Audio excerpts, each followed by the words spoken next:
রোজার মধ্যে বাসা চেঞ্জ করেছি, এরপর রোজা ঈদ সব মিলে একটা বড় গ্যাপ পড়ে গিয়েছে আমার ভিডিওগ্রাফিতে। আমার ইনবক্স কমেন্ট একদম ভরে গিয়েছে যে আপু তুমি ডেইলি ভ্লগ কেন দাও না। আসলে আমি প্রথম থেকেই সবসময় ডেইলি ভ্লগ দিতাম, রিলস খুব কম আপলোড করেছি। ঈদের একটা লম্বা ছুটির পর ফাইনালি বাসায় ফিরেছি এবং বাসায় ফিরে আমার রুমের অবস্থা একদমই খারাপ ছিল, কারণ আমি বুঝতে পারিনি যে ঝড় বৃষ্টি হবে আর আমি জানালাগুলো একটু খুলে রেখে গিয়েছিলাম যাতে গ্যাস বের হয়। বাট আমার বাজে অবস্থা হয়ে গেছে বাড়িঘরের। তো আমি এখনও সব কিছু গুছিয়ে উঠতে পারিনি, কারণ রোজার মধ্যে আমি সেরকম একটা সময় দেইনি বললেই চলে।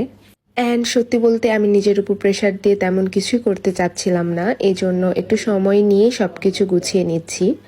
তো যাই হোক, সকালে ঘুম থেকে উঠে আমি খিচুড়ি রান্না করছি। ওয়েদারটাও বেশ সুন্দর ছিল বাহিরে, তাই ভাবলাম যে খিচুড়ি করে নেই, কারণ অনেক অনেক কাজ জমা হয়েছিল, সেগুলোও সারতে হবে। আগের বাসার থেকে এই বাসাটা মোটামুটি একটু বড়, বাট বেশিরভাগ কর্নারই আমি এখনও ডেকোরেট করি নাই, কারণ আমার আরও কিছু জিনিস প্রয়োজন, সেগুলো কালেক্ট করা বাকি। সব মিলিয়ে আস্তে আস্তে সব কিছু ডেকোরেট করার ইচ্ছা আছে। তো যাই হোক, এর মধ্যে আমার খাবার হয়ে গিয়েছে, আমি খাবার খেয়ে নিয়ে ওয়েট করছিলাম আমার একটা পার্সেল আসবে। তো ফাইনালি এই পার্সেলটাও চলে এসেছে।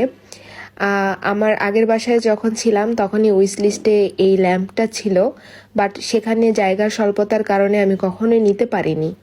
তো ফাইনালি আমার উইশ লিস্টের এই ল্যাম্পটাও পূরণ হয়ে গেল। আমি প্রত্যেকটা ভিডিওতেই কম বেশি বলি যে আমার কোনো কিছু চয়েস হওয়ার সাথে সাথেই আমি কিনে ফেলি না, ওয়েট করি, ধৈর্য ধরি, সব কিছু মিলায়ে আমি একটা জিনিস নেই। তো যাই হোক, এর মধ্যেই সুন্দর বৃষ্টি হচ্ছিল বাইরে, আমার মনটা আরও ভালো হয়ে গিয়েছে। তো এত সুন্দর ওয়েদারে আমার রান্না বান্না করতে ইচ্ছে করছিল না। অনিক বলল চলো আজকে বাহিরে খাবার খাই। তো তার জন্য আমরা বের হয়েছিলাম অ্যান্ড লাঞ্চ করলাম বাহিরেই। দেন বাজারে গিয়েছিলাম বাসার টুকটাক জিনিস কেনার জন্য। আসলে বাসা চেঞ্জ করলে অনেক অনেক জিনিস টুকটাক নতুন কিনতে হয়। তো এই তো চলছে আমার লাইফ। তো দেখা হবে নেক্সট কোনো ভিডিওতে। আল্লাহ হাফেজ।